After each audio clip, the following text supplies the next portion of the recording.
বৈষম্য বিরোধী ছাত্র আন্দোলনের সমন্বয়ক সার্জিস আলম বলেছেন, সমন্বয়কদের নিয়ে সামাজিক যোগাযোগ মাধ্যমে অপপ্রচার হচ্ছে। জেলায় জেলায় যাওয়াকে অনেকে রাজনৈতিক সফর বলে গুজব ছড়াচ্ছেন। দুপুরে শরীয়তপুরের একটি রেস্টুরেন্টে ছাত্র আন্দোলনের শহীদদের পরিবারের সদস্যদের সঙ্গে মতবিনিময় শেষে তিনি এমন মন্তব্য করেন। এর আগে বেলা 11টায় জেলা ও উপজেলা পর্যায়ের সমন্বয়কদের সঙ্গে বৈঠক করেন কেন্দ্রীয় সমন্বয়করা।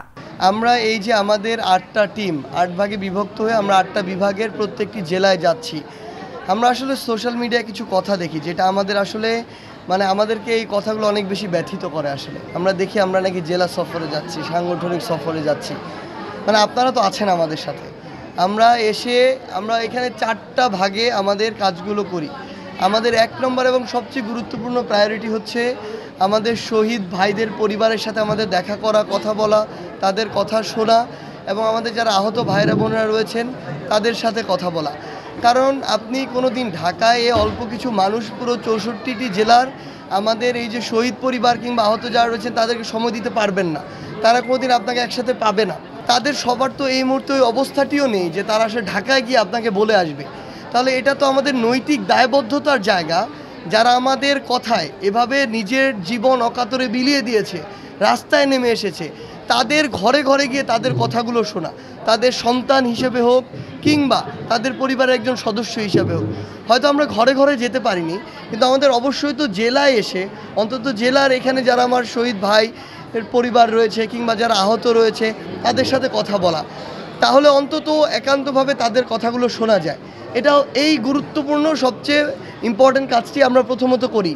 এরপরে আমরা যারা আন্দোলনকারী ছিল, যারা আমাদের ওই একটা ঘোষণায় অকাতরে রাস্তায় নেমে পড়েছেন, নিজের জীবনের রিস্ক নিয়ে নেমেছেন, তারা সেই জায়গা থেকে আমরা তাদের কথাগুলো শুনি।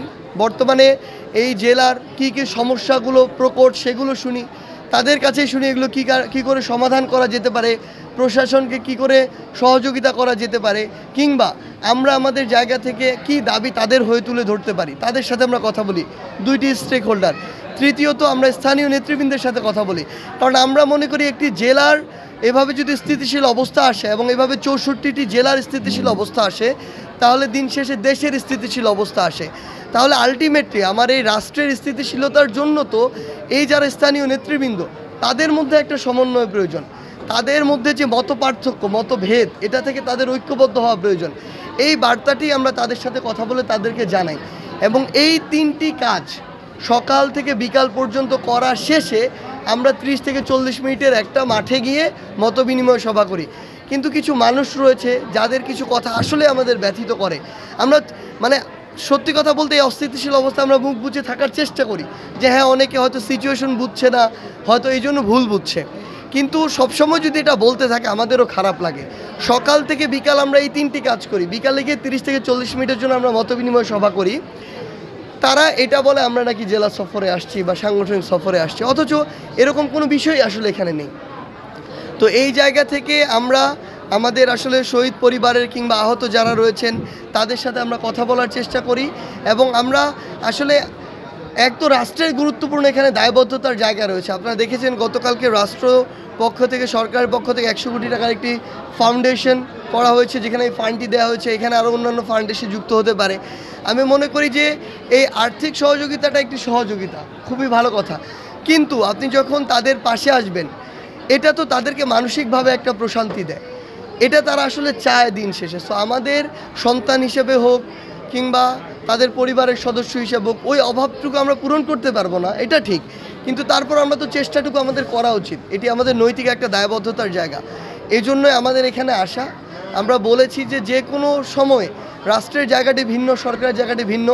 আমরা যদি সন্তান হিসেবে কিছু করার সুযোগ থাকে, আমরা আমাদের ফোন নাম্বার দিয়েছি, তাদের কন্ট্যাক্ট নাম্বার নিয়েছি। আমাদের সাথে যোগাযোগ করলে আমরা সর্বোচ্চটুকু চেষ্টা করব, সেটা ফোনের মাধ্যমে হোক, ঢাকায় বসে হোক কিংবা একদম তার বাড়িতে এসে হোক।